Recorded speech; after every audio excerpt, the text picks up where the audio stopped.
Yeah, Silent Hill TDS, what's up? Yeah, come on. I.O.W. Sports Network, late night edition. Let's go. Come on. We about to raise the bar. Wild card mark. Everybody grab a seat, cause you know we about to spark. Late night sports talk. Modelo Le Cigar. Man, you don't wanna start. Wild card mark. We about to raise the bar. Wild card mark. Everybody grab a seat, cause you know we about to spark. Late night sports talk. Modelo Le Cigar. Man, you don't wanna start. Wild card mark. Hey. L Boogie with the hot flame, ashtray full of top names, little tree for your membrane. This the 9 hour time frame. I just snatched up a 6-pack, got my hands on a lid pack, whipping up a little batch of snacks. Yeah, man, I think I'm all set. Late night, can't sleep, go ahead and just tap in. Better grab you a cold one, and we about to get some laughs in. Wild card on the microphone, he'll hit you with a couple flurries. Y'all need to just strap in for some entertainment sports commentary. We about to raise the bar. Wild card bar. Everybody grab a seat, cause you know we about to spark. Late night sports talk. Modelo Le Cigar. Man, you don't wanna start. Wild card bar. We about to raise the bar. Wild card bar.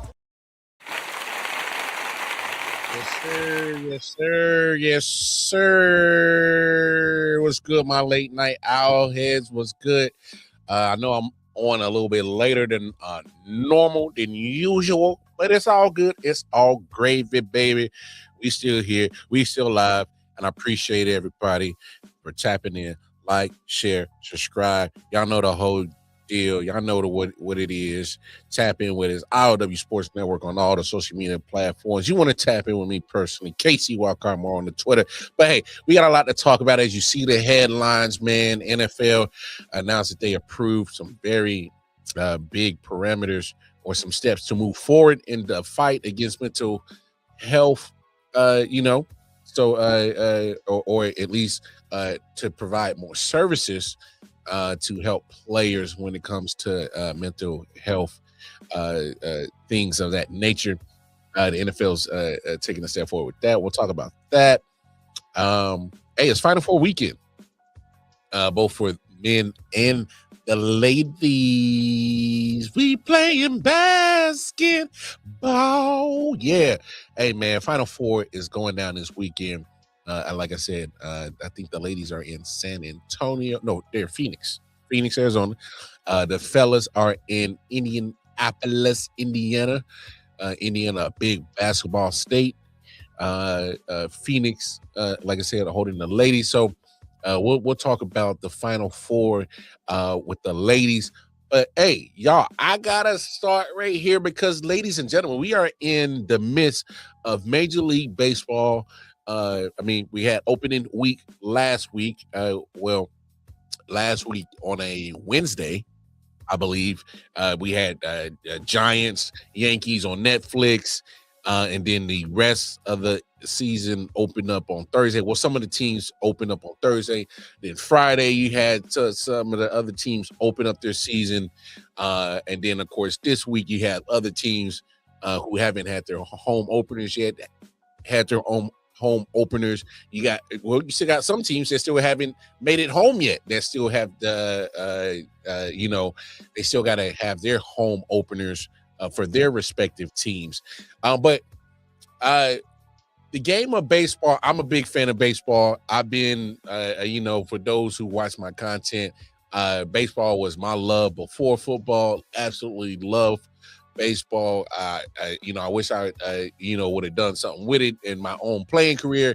Probably, I'm not saying I would have made to the pros, but hey, I'm a man that doesn't live in regrets, but I do wish that I would have stood up for myself as a 15-year-old and talked more, with conviction to stand up against a coach that made me not love it. All right. So that's what it is, man. But yeah, man, love baseball. Absolutely love it. And I think the world. What's going on?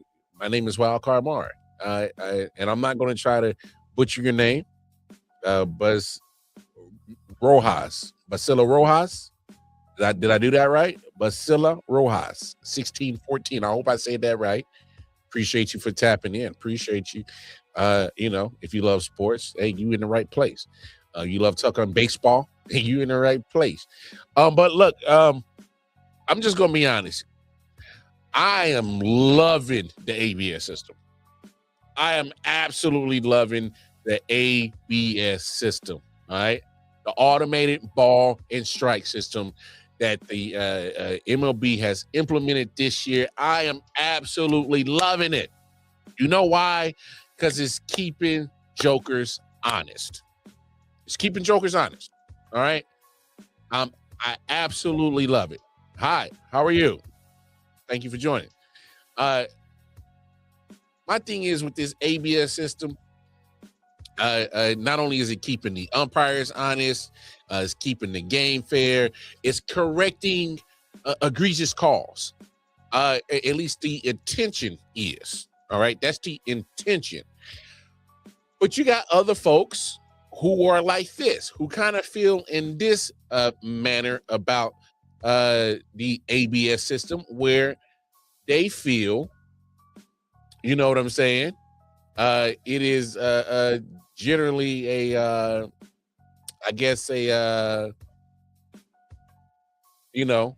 form of making it look bad, making umpires look bad, I should say. So for this podcast, it's the what's their name? Let me get their names right before I pull it up. It's the 3-0 Take podcast. So I want to get their name right. All right, I want to get their name right before I implement them into the show, because they're talking about the ABS system, but they kind of have their take on it. And I'm gonna introduce what they had to say, and we'll talk about it, because I understand what you're saying, but again, we now hold these umpires to such an insane standard. They're like, how do you miss that? And they show it on the screen. They show it on the Jumbotron, and it's 0.2 of an inch. And I'm like, what do we really expect from these guys? Yeah. Who's actually catching that? It's a new strike zone. It's a moving strike zone, which we have not had before. It is further back on the plate. It is now a certain percentage based on a certain height. That is a moving strike zone for these umpires. So I think we can definitely grant some grace. Grant some grace. Grant some grace. Now, I understand what those fellas at the 3-0 Take podcast, what they're saying, and I get it. Moving strike zone, cool. Understand that. All right, it's a new strike zone for the umpires. Understand that. And, for the first, week of Major League Baseball, they kind of feel like us fans are holding the umpires to a standard when they're missing the calls by that much on the strike zone. And I understand their take, and I understand exactly what they're saying. They're right, and they're justified in having that opinion. My only rebuttal to everything that they said is that why should we not hold them to a different standard? Because now we are giving you the tools to help aid you to be better, to help aid you, to help keep the game as fair as possible, keeping the ball in strike as clean as possible. What's the problem with that? All right. I just think that holding the umpires to a different standard now because of the ABS system should be warranted. But to give them grace? What do we mean give them grace? Because if I'm correct in my math, guys, all right, it is 2026, and they are just now implementing this system to help with the calls of the balls and the strikes. All right. So let me get this right. They want to allow grace now that the ABS system is allowed, but the National League has been around since 1876. All right, do some math, y'all. The National League has been around since 1876. The American League has been around since 1901. The actual formation of the merger of the National League and the American League, creating the Major League Baseball, has been around since 1903. All right? So I want y'all to get your calculators out, do some math with your boy Wildcard Mark, because if I'm correct, so from 1876 to 2026 is 150 years, right? Am I correct? All right. So from 1903 to 2026 is 123 years, correct? All right. So pretty much since the inception of the National League, 150 years, and since the actual inception of the Major League Baseball, 123 years, y'all have been riding this same system of just allowing the umpires to be the judge, jury, and executioner of balls and strikes for 123 years as a whole in Major League Baseball and 150 years as a National League. That's been your system from 1876 and 1903 to 2026. You've been allowing the umpires controlling the strike zone, being the judge, jury, executioner of calling balls and strikes, nothing checking them, nothing holding them accountable for wrong calls. You can come up with all the little formulas and the analytical numbers of saying he got this call right and the report card of your umpiring of the game. That's cool, but there's no actual discipline or accountability. Oh, you can say, well, you won't umpire the playoffs or the World Series. Okay, they're not going to miss any money. They might get extra money for umpiring those series, post series. I'm pretty sure they do, because I'm pretty sure in the NFL the refs get playoff checks just like the players get playoff checks. So I'm assuming it does where you do get rewarded for actually being good at your job as an umpire, calling balls and strikes, and you get to ump the playoff series and World Series. I'm pretty sure they had the same system there. All right, I should have did my due diligence and check that out, but I'm pretty positive they do. So regardless, I'm talking about a time frame of over 100+ years that they had time to fix this system. And you want me to give the umpires grace? You had 150 years in the National League to get it right of how to come up with a system to call balls and strikes. You had 123 years in the inception of Major League Baseball to get it right on how to get this situation cleared up. I ain't trying to hear no damn talking about give the umpires grace because we hold them to a different standard because they're missing calls by the smallest of margins. I don't care.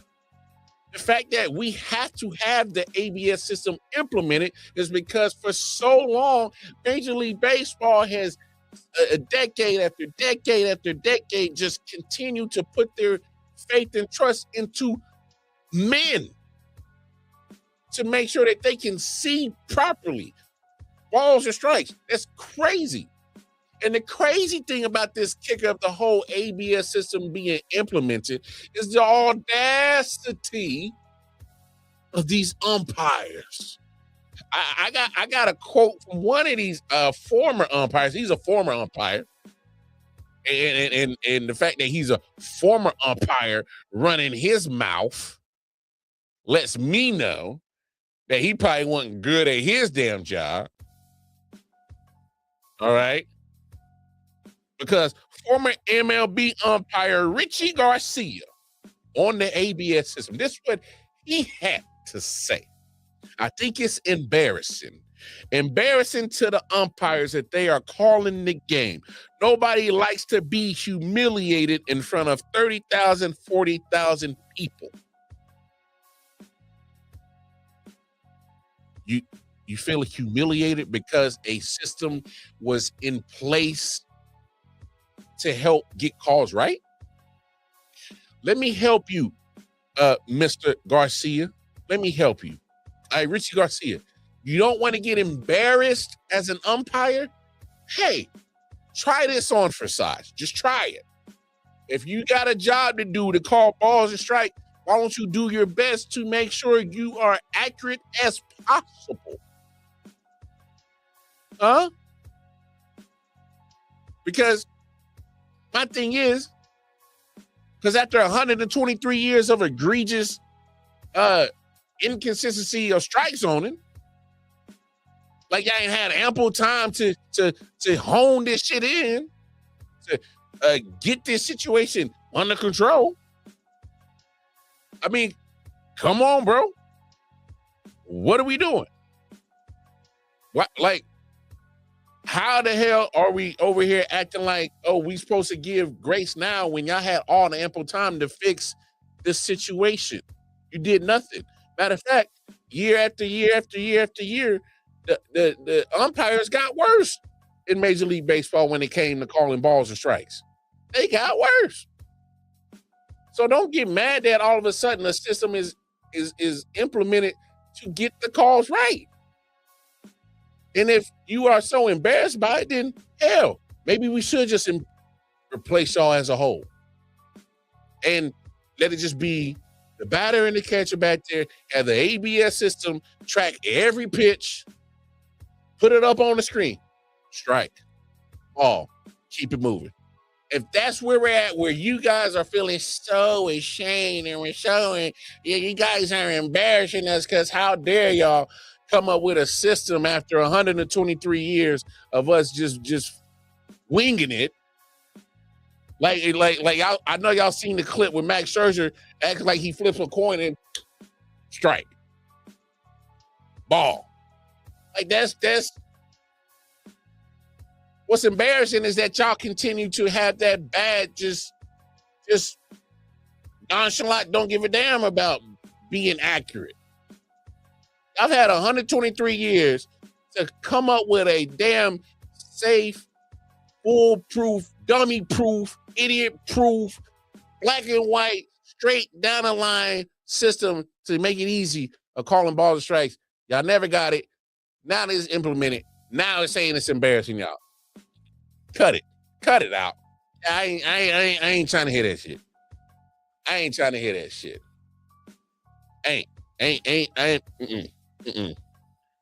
Not when you had 123 years to fix a system that's been broken and gotten worse and got worse over the years. Now you embarrassed. Come on, man. Miss me with that. And it's because of cats like CB Buckner. Yeah, oh, CB Buckner. Woo. It's because of cats like him. This man had he's had a quite eventful few days. You know, I wish you speedy recovery, CB Buckner. I know you left the game early today. Took a little injury. I'm not gonna talk about your health. I hope you okay. All right. I ain't that removed of a human being to not wish you a speedy recovery when it comes to your health. All right. So I ain't that far removed from human decency to say that. All right. But he had a rough weekend. All right. Had a rough weekend. My man had this situation. He had this situation. My man got hey, it was tough for my guy. All right, it got crazy for my guy. All right. My man completely missed the call. Wasn't even looking. All right. Wasn't even looking. I mean, it said didn't touch first base. All right. Bowers. Oh, into that glove of Williamson. Throws it first. It's wide. It's backed up by Fortes. That should be a base hit for Bowers. Buckner did not touch first base and then was put out. And I think that is the horrendous call. Where is CB Buckner looking? He's not even looking at it. Why would he even say that? CB Buckner was not even looking at the play. He stepped right on top of first base. I'm not sure what CB Buckner's looking at there. That's all. Kevin Cash is laughing. Look at Murph. Those two guys are laughing. I can't wait to see that text chain between those two guys. Yeah. And the managers are laughing because they know this is laughable. They know this is laughable. CB Buckner ain't even looking at the play, and he's making a decision on a play that he didn't see. So it's no surprise that he feels all high and mighty. He's probably one of the umpires feeling some type of way. And I feel like y'all embarrassing me. But over the weekend, Reds, Cardinals, I believe. No. It was Cincinnati and I can't remember. He had 8 challenges. 6 of them got overturned. 6 of them got overturned by the ABS. And again, I get what the take the 3 out, take the 3 and out podcast fellas was saying. I get what they saying. Oh, you know, it's a small margin. Like we got to get a little carried away with the expectations, give them grace. And now, no. The system was in place to correct shit. Don't get mad that it corrected 6 of your calls. Don't get mad. Be better. Be better. Use this. What the umpires need to be doing is using the first week of baseball to get adjusted to how this ABS system is. Matter of fact, they should have already been used to this. They were doing this in spring training. That's the point of spring training, was to help you get ready for the regular season with the ABS system. Get used to it. Work out the kinks. Work out the kinks. Like, come on now. I can't have grace. I can't make no excuses when they had 123 years to fix a broken system and they chose not to. And don't get mad now because the system is getting corrected. I'm at the point where, hey, CB Buckner, have a seat. No more umpires back there. Y'all can be a first base ump, be a second base ump, third base ump, be out in the outfield. I'm cool with all that. When it comes to calling balls and strikes, right now, I'm trusting the ABS system, and I'm cool with it. Just have the ABS system call balls and strikes every pitch. Move the umpire out of the game because they are too inaccurate when it matters. Hell, we just saw it in the World Baseball Classic. Look, I love my Team USA, but they had no when they advanced on Team Dominican Republic. That was a terrible call. Had ABS been in there, flipped it, change it, fix it. Because there's one thing about fans, and I'm speaking for me, there's one thing about me as a fan. I want accuracy as best as possible, and I want consistency. Why are we pushing back on the ABS system that is giving us accuracy and is going to help be consistent? Because at some point in time, the human nature of these umpires, they're going to get tired of being embarrassed in front of 30,000, 40,000 people. They'll eventually adjust to the ABS system, and they'll be better. They have to. Because it can't get no worse. Well, it could. And that won't be good for baseball. Won't be good for baseball. Because baseball's popping. They're starting to get a little bit of love now. The younger crowd's starting to get into it. I'm a lifer. I've been a baseball head. I know other baseball heads. You know what they've always complained about? The inconsistency of calling balls and strikes. So why are we giving so much of a pushback because of one job might become obsolete or to vanish because we actually are going to fix the problem? No disrespect to the umpires. The hell. It is what it is. Enjoy being at first, second, third, or in the outfield. Get your ass from away from the back of the plate. I'm good. I'm good with y'all not being back there no more. I'm 100% good with y'all not being back there no more. Because I can't take the inconsistency of the because when they talk about moving strike zone, umpires make a strike zone. They make a strike zone. And they say, oh, you're going to pitch to my strike zone. And the strike zone should be to the player, to the batter. Chest to knees. Over the plate. Strike zone. That's what I've always known. That's what has probably been around for the 150 years of the National League. That's probably been the same rule that's been around for the 123 years of Major League Baseball. Chest to knees. Cross the plate. There's always been a strike zone. So the ABS is more accurate to that because did y'all know they take the measurements of the players in every day. I saw that. They got to implement some information to the ABS system every day. They get the zone of every player on the roster, chest to knees, and that's when we see that box on the TV, and then they put it over the plate, strike zone. So, look, man, I'm just. It's just one of those things. I get it. People are afraid of change. But this is, for me, in my opinion, it's for the better. It has been, I think it is efficient, it's quick, it's precise, it's to the point. Ball, strike. Let's keep it moving and get back to the game. It's straight to the point. I love it. I love it. I'm mad it took so long to get to this point of having it, but damn it, am I happy that it's here.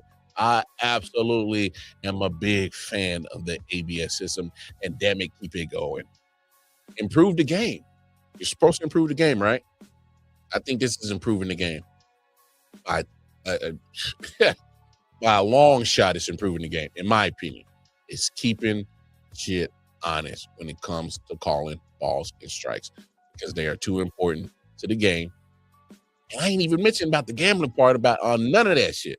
I'm just talking about the actual purist of playing baseball. Balls and strikes are too important to the game. And you got to be as close to 100% accurate as possible. Got to. I'm sorry. You got to. But another sports entity that ain't never afraid to implement new things because they are the king of sports and entertainment. Yes, I said it, sports and entertainment. Because they got their own little essence of WWE module in their platform. But NFL, man. NFL, man. I'm kind of torn with this situation right here because the NFL, they are tackling mental health or they're adding more services. Let me put it that way because I don't want to make it seem like the NFL has never tried to, had the initiative to come up with things to tackle a certain issue that pertains to your players, which is so weird because they do so many things that put the players' health in jeopardy. So then in turn, you got to turn around and in my opinion, it should behoove you to take care of the people that make you rich. All right. So in my opinion, you should always take care of the players in the NFL because they are the content. They're the reason why people fill up the stadium, fill up the seats. They're the reason why people are out there tailgating. They're the reason why people tune in. They're the people, they're the reason. All right. They are the content. And so mental health, which, hey, shout out to my bro, Bobby G. Me and him do the I.O.W podcast every Friday. We always do a segment about mental health because it is important. It's absolutely something that should not be taken lightly when it comes to mental health, not just the NFL, but just in general. All right, because the mind is a very powerful muscle, and it's probably one of the most important muscles you got in your body.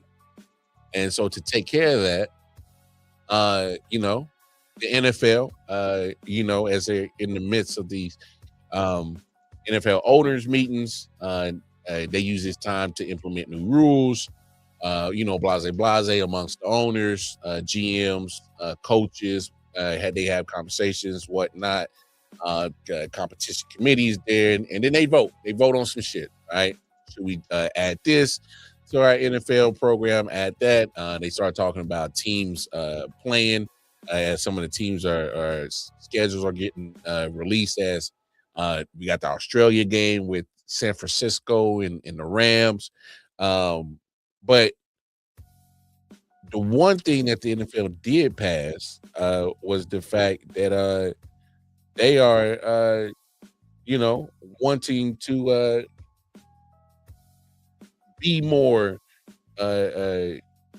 involved when it comes to the mental health part of their players, because they already started a behavioral health agreement.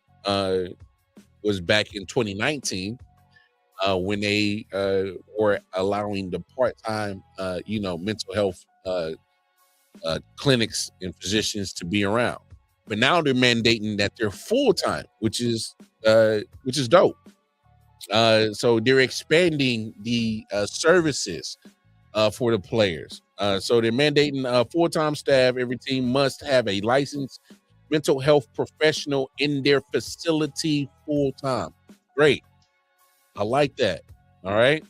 The targeted support is to the initiative emphasizes supporting vulnerable players such as those on the IR, the injured reserve, or away from the team. This initiative is to provide proactive care. The move is a direct response to recent player suicides like Marshawn Nealon, Rondale Moore, and aims to deepen the focus on emotional, behavioral, and mental wellness. All right, which is dope. So I hope that this thing is something that is legit and that is real and that can make some changes. And excuse me for being, I guess, double-sided coin, emotional thought process conversation on this situation, is because as much as the NFL is doing, making the services more full-time now, is, I guess it's hindsight is 2020. Maybe they should have started with full-time instead of just part-time. We've seen the NFL implement a lot of things. I guess my biggest problem with the NFL is they always implement a lot of things in a reactionary type of atmosphere where instead of noticing or paying attention and being aware of situations that their players are dealing with, that their players are having trouble and issues with, instead of being proactive and going to feed those things, or basically putting out fires before they come a fire. All right. Some pressure needs to get applied from the NFLPA. I think they need to apply more pressure. Because the NFL is expanding the services. It's been no secret. I mean, you can go on YouTube right now, and from 6 years ago, when they first started this initiative in about 2019, you got a whole roll of stuff on YouTube of Hayden Hurst, Michael Robinson, even Dak Prescott has been an advocate of mental health for years, because Dak Prescott had to deal with some situations with his family and some suicide situations and some mental health that he's been a very big advocate. Hayden Hurst, If y'all remember him, tight end for the Falcons, where he was playing with the Falcons when he began his foundation for mental health. Like I said, Michael Robinson. You could go on and on that whole YouTube of Rolodex of NFL players having a series and pertaining and talking about mental health. So my thing is NFL, you have your own players putting this content out in 2019. Why would you even implement something of a service that's only part-time? Because mental health has not been something that's new. Now I get it, because I'm stuck in that age range again where I'm little bro to the old heads, but I'm big bro to the YNs. All right. So I'm stuck in that middle. All right. Where I'm old school and new school mashed together. All right. But my thing is that mental health has not just been a new conversation. It's been around for a minute. You can go back almost damn near 10, 11 years where you see DeMar DeRozan talking about his mental health situations on ESPN. So my thing is this conversation has been around way and before the NFL even started this original initiative in 2019. Again, I appreciate the sentiments of the NFL saying, hey, man, we're going to take care of our players. But in the same time, in the same token of breath, y'all still make decisions, because you're still going to make decisions this weekend that's going to counter suit this. Because my problem is with the NFL is, yes, you implement this new resources, expansion of resources when it comes to mental health, but you're in the same owners meeting where you're going to be talking about expanding the schedule for these NFL players. So my thing is NFL, we can't have it both ways. You're selling me one thing and you're showing me something different at the same damn time. You're telling me you care about the players' health and safety. Oh, let's expand the services when it comes to mental health. But you weren't thinking about that till it took a Marshawn Nealon and a Rondale Moore to happen in a short amount of span this past season and off season to make you say, hey, man, we gotta do something. Now you're reactionary because you had the Vincent Jackson situation go on. You got former players popping up left and right, dealing with some mental health shit, dealing with some CTE shit. Because in my opinion, this mental health and the CTE shit is all in one bubble. I guess you can separate the CTE mental health issues, but it's all still dealing with the brain. So it's in the same bubble. So it's kind of like, damn, we seen how y'all handled the CTE situation. Very reactionary.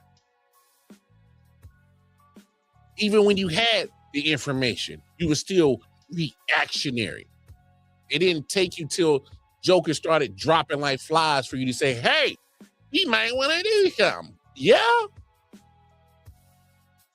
Why did it take Marshawn Nealon and Rondale Moore for y'all to expand your services? I'm not trying to knock y'all. I'm just saying this is why time after time you are reactionary. But in the same breath, you're going to still fight to add more games to the regular season. I mean, you're still going to be putting those players in those same health risk situations. And I understand, they understand the risk. Every player that signs up and plays in the NFL understand the risk. And you got to be willing to accept it. It is what it is. I mean, it literally is a double-edged sword when it comes to this topic, because it's like the players know the risk. They love the game. I understand it. Especially if you play sports, you understand the love of the game. You understand it. Especially when you at that level, when you know that you sacrifice so much to even get to that spot. Oh, bro. Yeah. I'm here. All in. And I get that. But it also needs to be another side of that coin where the players, we can't just be about the game of football. We also got to be about the game of business. And the owners have been kicking y'all ass in this game of business for a long time. And I get it because those are businessmen, if you're being honest. Majority of those owners are businessmen, right? They got money tied up in other business adventures, right? The NFL team is another cash cow for them, right? Oh, matter of fact, to make a point, Shad Khan, the owner of the Jaguars, he got buku money. He got buku money. And ain't all of it just the Jaguars. Matter of fact, the Jaguars might be his most least revenue joint that he got. Because he got crazy money. All right?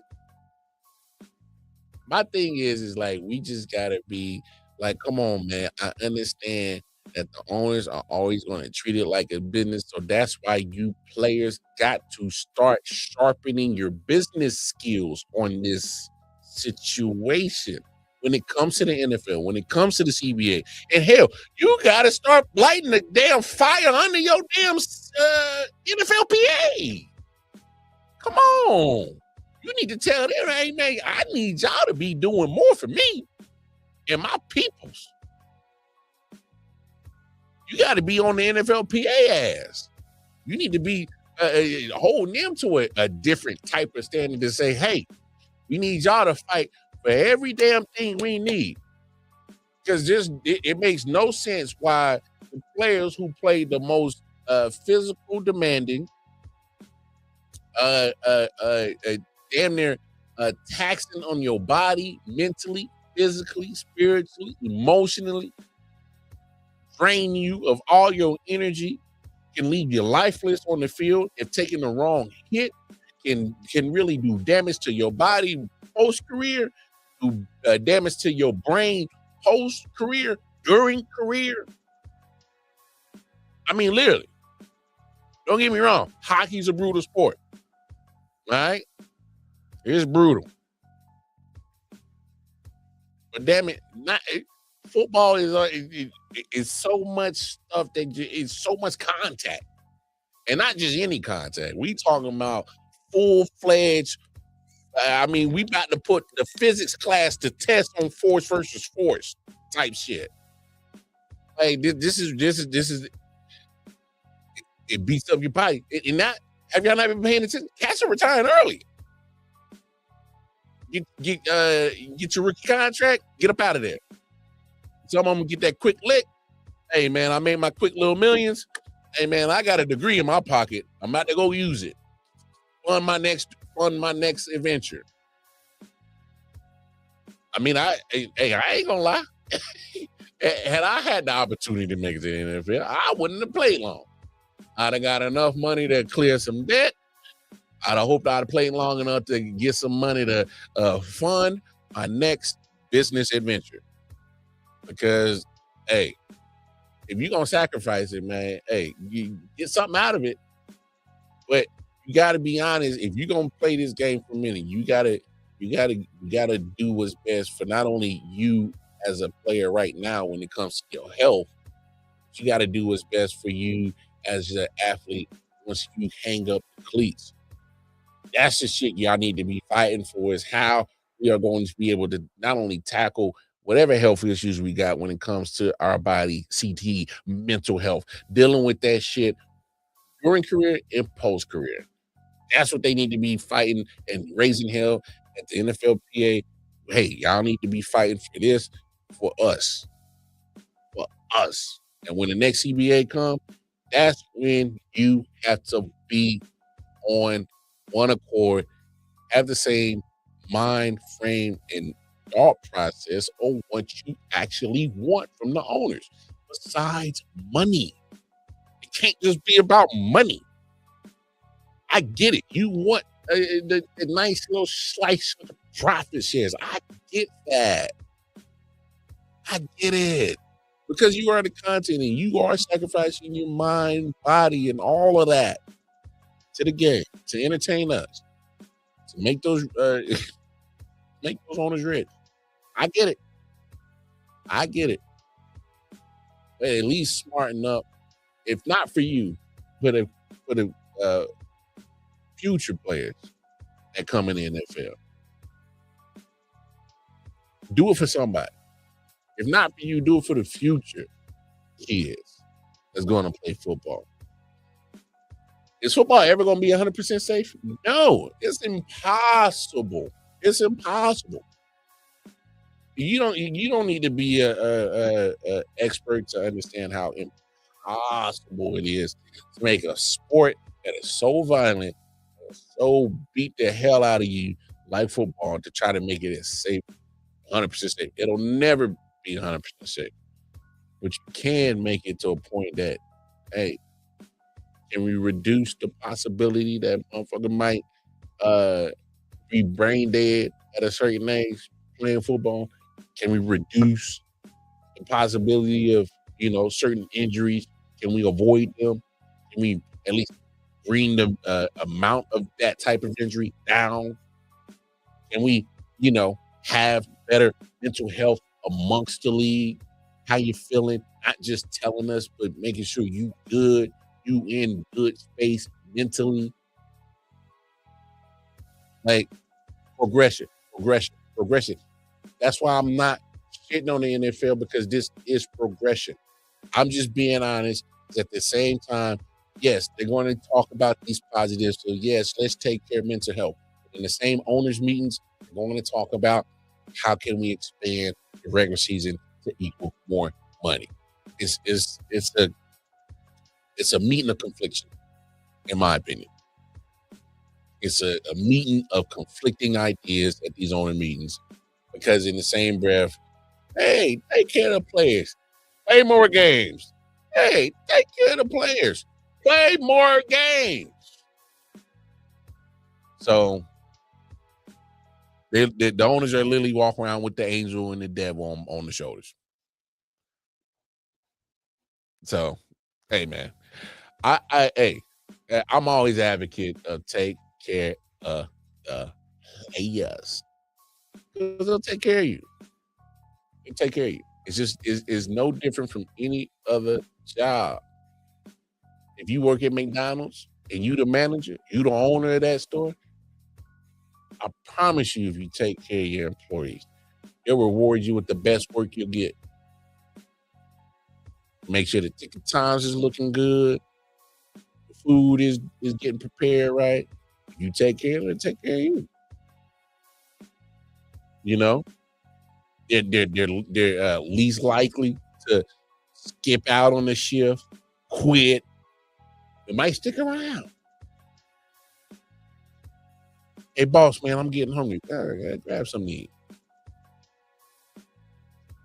It shows appreciation. The worst thing at working at a restaurant, because my background is in restaurant, y'all, for those who don't know. Hey, boss, hey, man, I've been working all day, man. I've been here about 8 hours, man. Can I get something? Yeah, that'll be sick, though, huh? Oh, so you just about the money. You ain't here about to take care of me. You don't give about me. Take care of your people. They reward you.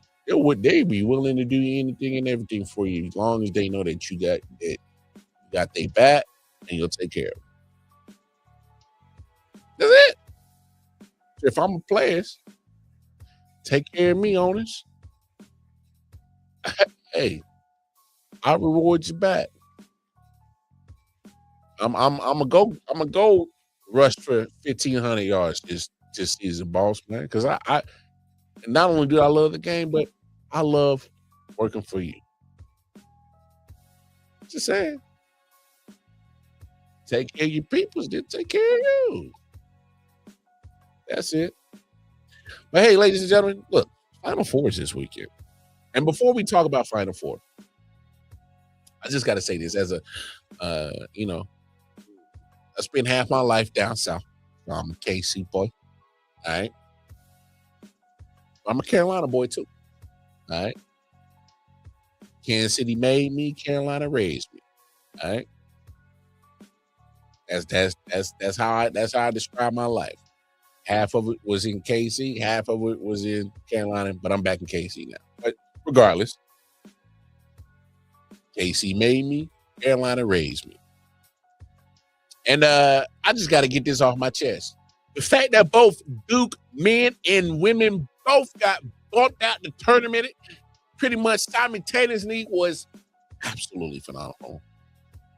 Phenomenal. It was like candy to a baby. It was like music to my ears. Oh, it was magical. Ain't no disrespect to the Lady Blue Devils. I love y'all game. I love y'all squad, but you still Duke. You still Duke. Like I'm obviously being, from Kansas City. I'm a Mizzou Tiger fan. All right, but of course, spending a lot of time in Carolina, I like to. You got to choose. All right, when you live in Carolina, you got to choose. All right, it's either Duke blue or Carolina blue. Those are the choices. All right. And for those those other people who are just weird and don't really want to pick a blue, they pick the Wolfpack. They pick NC State. They don't care about them regardless. My point is, it was magical to see Duke lose, both men and women, because that's just what it is. You hate Duke. Carolina blue, baby. Tar Heel, baby. All right? I chose. I'm an honorable Tar Heel fan. All right? I ain't no full-fledged Tar Heel fan because I don't know no history. I ain't no crazy about the school. I did apply to Carolina in 2004 when I was graduating in high school in 2005, and y'all denied me. So I should have a beef with UNC Chapel Hill. But then I understood that how hard it is to get in Chapel Hill. And I ain't had the grades for no Chapel Hill, y'all. I ain't had no grades for no Chapel Hill. I wasn't getting in there. By the time I got done with my senior year, my GPA was like 3.2. That wasn't going to be good enough for Chapel Hill, dog. Trust me. I was not going to get in Chapel Hill, so let me chill out. I ain't got no grudge against y'all. I love y'all Tar Heels. Chapel Hill, baby. What's up? No, I did want to go to Chapel Hill, though. So I did. Look, the fact that Duke was up by that margin and the fact that UConn came back and even made it interesting was one of a feat of his own, all right? And I got to credit Darren Hurley. All right, Darren Hurley has done a phenomenal job since he became the coach of UConn. Won 2 national championships. Could have won a 3rd one in a row last year. All right. And here he is back in the Final Four again. And for what he's doing is literally beating the odds of the whole transfer portal NIL situation that's going on in collegiate sports right now. So what he's doing is an anomaly, is literally something that I don't know how he's doing it. You know, it did help that when some of those back-to-back national championships he had players that been playing together a little bit, because in college, if you got a whole bunch of one and dones, you're retooling every year.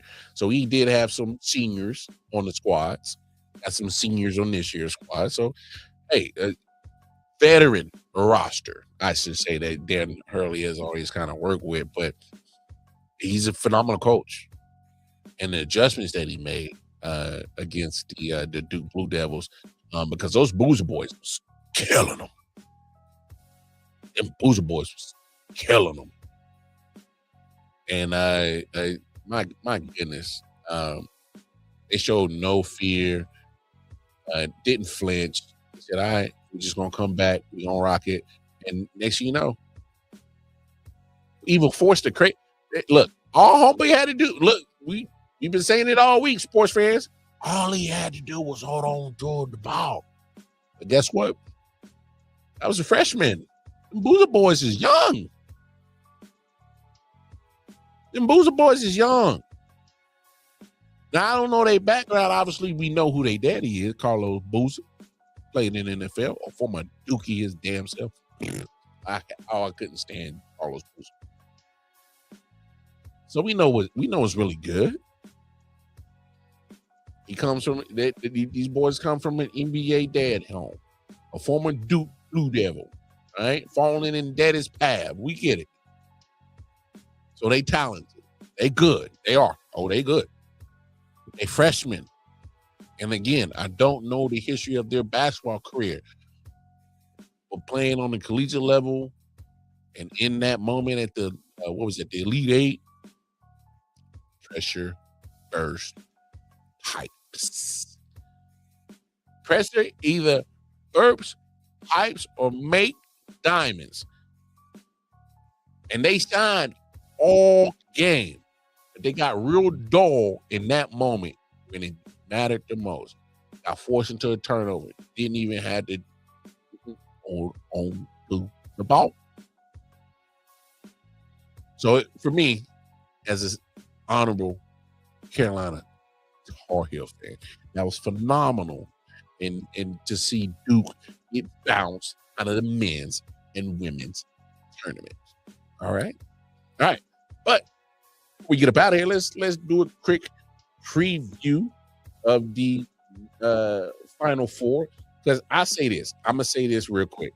The women's, the ladies been killing it over the last few years when it comes to the basketball tournament, the Final Four. And you know what we get to see? Oh my goodness, I cannot wait till Friday night. Oh my gosh. This might be the national championship game right here.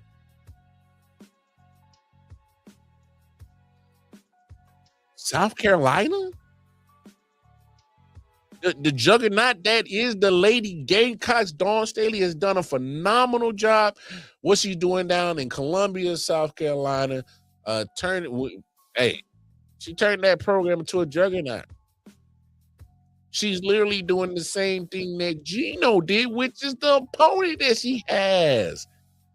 Gino Riem is that dog, is that guy. All right. We all remember the rivalry, the friendly rivalry between him and Pat Summitt. Long live Pat Summitt, R.I.P. And they go back and forth trading national championships, trading All-Americans, trading who had the best recruiting class, going back and forth. Pat wins this national championship, and Gino wins the next one. Then Pat wins, and Gino had a Pat and Gino's fight, almost like Philly, over some cheesesteaks. A friendly rivalry. Who did it best? Was it Pat or was it Gino? All right, but you get Dawn Staley now, who's doing her own, program building, juggernaut building down in Columbia, taking on I can't wait to see this one. This is the national championship, but this is, we get it in the semifinal. It be like that sometimes. All right, Texas and UCLA. I'm not too familiar with y'all game, but the fact that both of y'all are number one seeds, and so is South Carolina and UConn. We got all number one seeds in the women's Final Four. Hey, that means we should get what's that? Elite basketball play, right? All right, because now we're getting the best of the best, right? All the best are here. Y'all was ranked the best coming into the tournament. Y'all all here at the end. This is the best of the best. So we got to see what's really good. All right. In the men's tournament. All right. Illinois, UConn. For me, I think Illinois got it. Man, that's gonna be tough. Darren Hurley, again, like I said, he's been coaching his ass off the last few years. All right. But I also got a 1 seed versus 1 seed, Michigan, Arizona. In my opinion, this is the national championship as well. I mean, look, man, this whole tournament, you talking about Michigan and Arizona have been so dominant. They are beating the piss out of teams. And if you keep it close, you better hope you can keep it close for the rest of this game, because if you don't, Michigan been over here just second half and cats. Second half, oh yeah, that was cute. You was hanging around, but we were playing with you. We about to bust you in your head. That's what they've been doing in this tournament. Arizona just straight out been busting people in their head. All right? Just been busting people in the damn head. Don't make no damn sense. I mean, my goodness. Just over there just hurting cats. I mean, my goodness. Elite 8. They win by 15. Sweet 16. What's that? They win by 21. All right. Second round, they win by 12. First round, they beat the dog piss out of Long Island. They getting double-digit wins every game in the whole tournament. They been beating the dog piss out of people, man. Come on, man. Arizona ain't been playing around. Arizona ain't been playing around. Ain't been playing no games. No games. We ain't gonna act like Michigan ain't been playing no games either. They ain't been playing no games. All right? Ever since they got upset at the Big Ten tournament, they said, oh, no, sir. No, sir.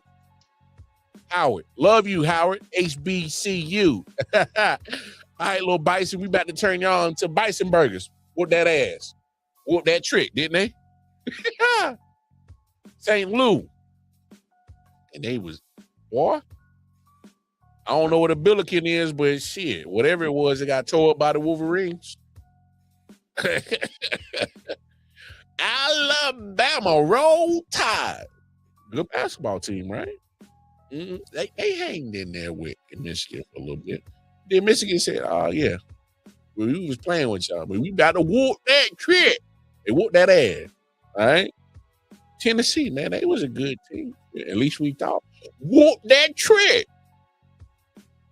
Boy, I'm telling you right now.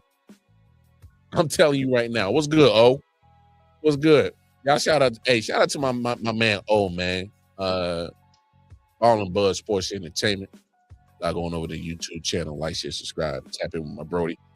Y'all keep your eyes peeled, because me and bro gonna be in WrestleMania. We gonna be in Vegas. We gonna document a lot of stuff. We gonna have a good time. All right. So be ready for all the content that's gonna come out from that shit. All right, that shit gonna be crazy. All right, we gonna have a good time. We got some good sheets. All right, you feel me? All right. So y'all tapping with Ball and Buds. With O. All right, the sports professor. Ooh, baby. But no, hey, Final Four is gonna be great. Two great matches. I can't wait to see. In the women's, UConn, and South Carolina in the men's. I can't wait to see that Michigan-Arizona matchup. Those two matchups. Woo! Yes, sir. Oh yeah, we'll get in touch with BG for sure. With Bobby G. Nah, we'll make something happen. But hey, man, that's the show, y'all. That's gonna be the last show of the week, man. I look. I've been trying to do my best to at least give y'all 2 shows a week. All right. Eventually, when things really kind of get right with me, I'm gonna get back to 3 shows a week. All right, my Monday, Tuesday, Wednesday. Cause I love y'all, and I appreciate y'all. Y'all always show me mad love. All right, do me this favor. Just do me this favor. All right, you love sports. All right, you ain't even gotta like my takes. Matter of fact, you can come on here and disagree with me anytime. Jump in the comments and disagree with me. But do me a favor. Like, share, subscribe. Most importantly, hit that share button, please. Share what I got going on with your other sports fans. All right? They might like what I got to say, which is cool. They might hate what I got to say, which is cool. I just want to have conversation. Because we all sports fans, right? So let's have conversation, but please be respectful. Hey, being a half Kansas City, half Carolina boy, I'm ghetto country, right? So watch your mouth. Let me chill.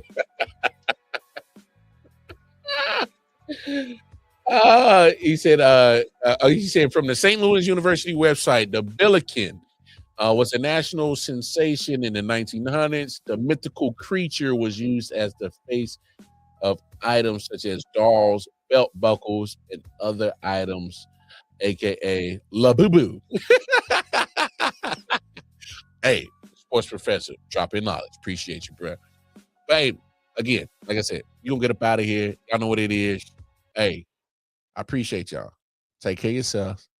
Take care of each other. We out, y'all. Holla at y'all. Peace. Yeah. Silent Hill TDS, what's up? Yeah, come on. I.O.W. Sports Network, late night edition. Let's go. Come on. We about to raise the bar. Wild card mark. Everybody grab a seat, cause you know we about to spark. Late night sports talk. Modelo cigar. Man, you don't wanna start. Wild card mark. We about to